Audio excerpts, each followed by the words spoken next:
Anxiety is not a life sentence. It is your brain asking for safety.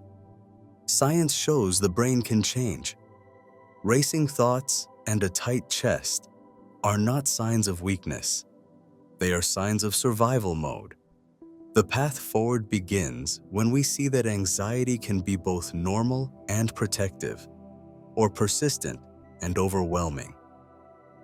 Normal anxiety rises with the challenge and fades once the task is over. A disorder is different. It lingers, even without a real threat. It interrupts sleep, narrows decisions, and drains relationships. This distinction matters because it guides recovery. And once we see this difference, the next question becomes inevitable. Can an anxiety disorder actually go away? Research shows that it can. In long-term studies, some people reached full remission, others found partial recovery, and some experienced relapses that were shorter and lighter than before. The reason is neuroplasticity. The brain can form new pathways. Therapy, lifestyle adjustments, and in some cases medication, give the nervous system the chance to relearn safety.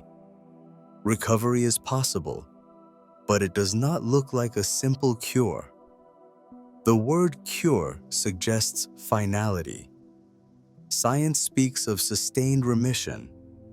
Symptoms may disappear for years, and if they return, they often return weaker.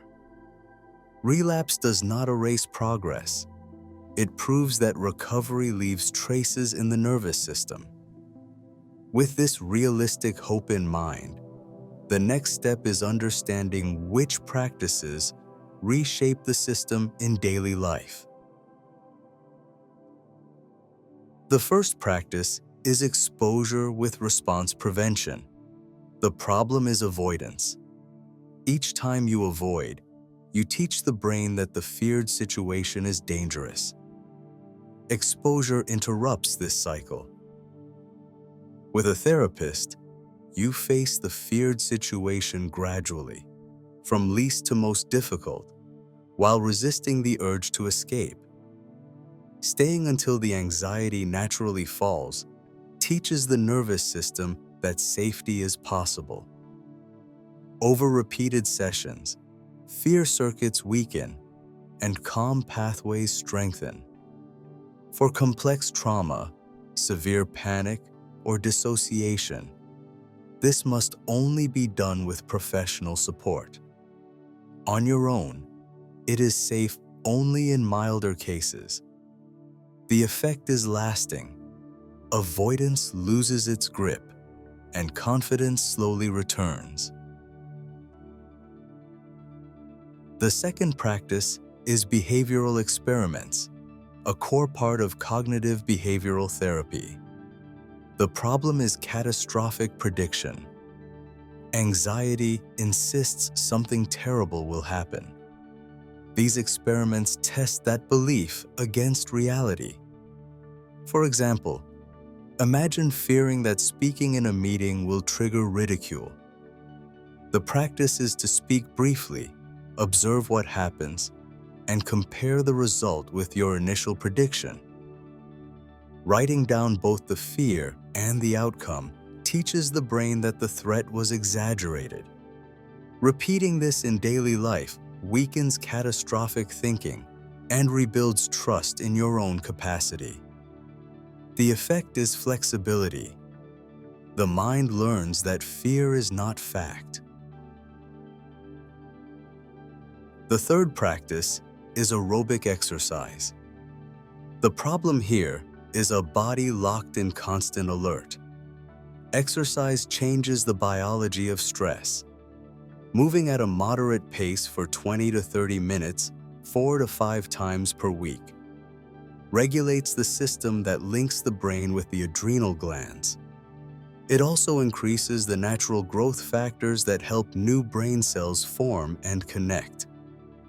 Over time, This reduces baseline anxiety, improves sleep, and strengthens resilience. The practice is simple. Move until your breathing is strong but steady, where short sentences are still possible. The effect is cumulative, with improvements building week by week. Sleep regularity completes this foundation. The problem is that poor sleep traps the nervous system in alarm. The practice is to keep a consistent wake time every day, avoid long naps, and expose yourself to morning light to anchor the circadian rhythm. Over time, this lowers hyperarousal and restores balance. The effect is profound. Nights become restorative, and the nervous system finally has space to reset. Medication also deserves care. For some, especially in moderate or severe cases, medication prescribed and monitored by a physician provides stability so therapy and lifestyle changes can work. It is not a weakness. It is a clinical tool. Used ethically and under guidance, it makes recovery accessible when symptoms feel unmanageable. Recovery does not mean never feeling anxious again. It means your nervous system remembers how to return to calm. Sleep becomes more restorative. Focus returns. Fearful moments feel uncomfortable, but no longer overwhelming. Joy and connection come back into daily life. Recovery is not one event. It is a steady path of resilience where setbacks shrink and progress holds. Recovery is deeply individual.